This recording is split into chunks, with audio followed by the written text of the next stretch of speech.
67 years ago today, the United Nations Commission on Human Rights adopted the draft International Declaration of Human Rights, setting up what they called a common standard of achievement for all peoples and all nations. But the story did not begin or end on June 18, 1948. That date marked the end of the Commission's third session on the document.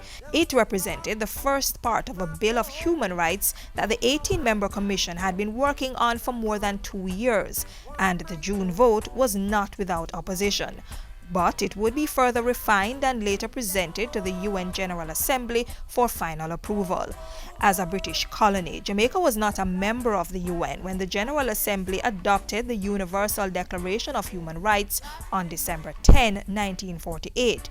But at the 1963 General Assembly, barely a year after our independence and membership in the UN, Jamaica proposed that 1968 be designated the International Year for Human Rights to mark the 20th anniversary of the declaration.